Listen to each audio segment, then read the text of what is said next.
Back to the election campaign now. If the coalition wants to form government, it's simple. Victoria is a must-win. The electorate of McEwen, north of Melbourne, is at risk of flipping from Labor to Liberal for the very first time since 2010. The democracy sausage has travelled 3 states. Jonathan Lee is this morning in Gisborne, in the crucial seat of McEwen.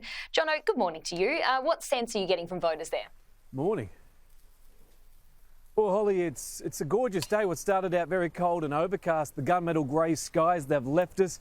But there is a deep sense of frustration with many people that we've spoken with along our journey. Yesterday we caught up with a farmer by the name of Peter Dutton. He drives a forklift during the day and looks after a few head of cattle. He was on adjustment.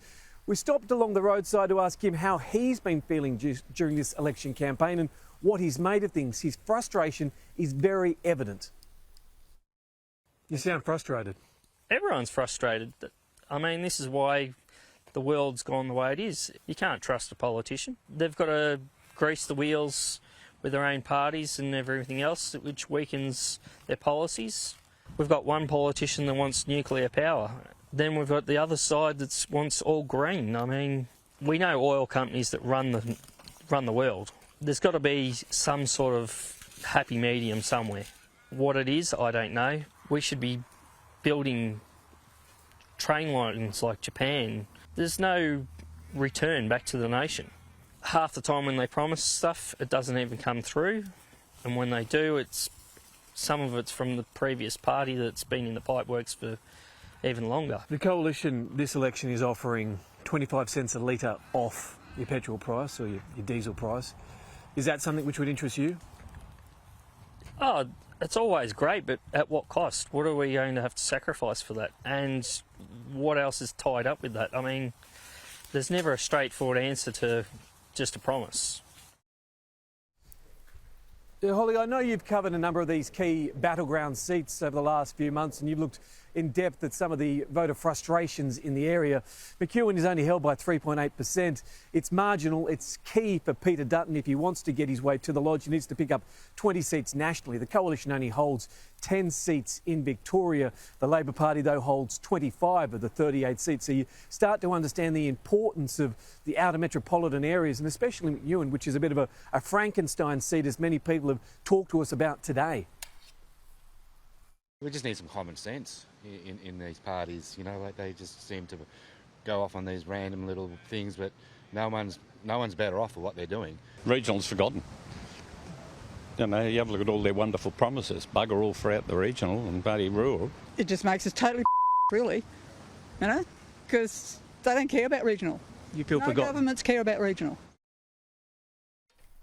Yeah, it's really interesting, isn't it, John? I mean, as you said, we've sort of been around talking to voters in those regional pockets, and a thing that really hit home for me was you chatting with that farmer there. And we've actually been speaking with farmers in the other side of the state, and they were saying the same thing, that they just feel forgotten. There's too much red tape.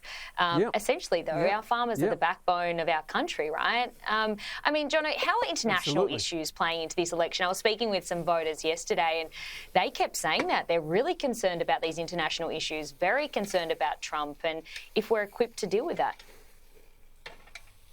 Yeah, bit of a flame up here, so we'll just move the snags over to the side and allow that to die down.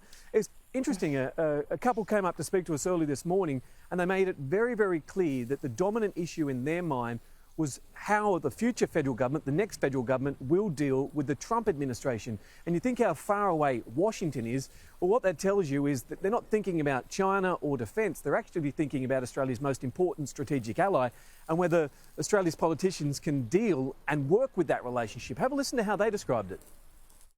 I think it's probably China and Donald Trump. He is a disruptive influence, I think. I think he doesn't care much about the rest of the world. I think he cares about America only, just to see the relations between what parties and who seem to be wanting to toe the American line, because I've always felt we're a bit of a puppet to America. So there you have it on the ground. Frustration, consternation in regards to foreign politics. You're certainly getting it all in this Frankenstein election, or Frankenstein electorate as we describe it. Metropolitan, regional and also rural. Many people feeling forgotten, but they're happy today to take a snag and talk about their thoughts, which is always great. Holly. Oh, it's too good, Jono. The democracy sausage is arguably the favourite part of my day, watching you travel around. Thanks, Jono. We'll see you soon. Thank you.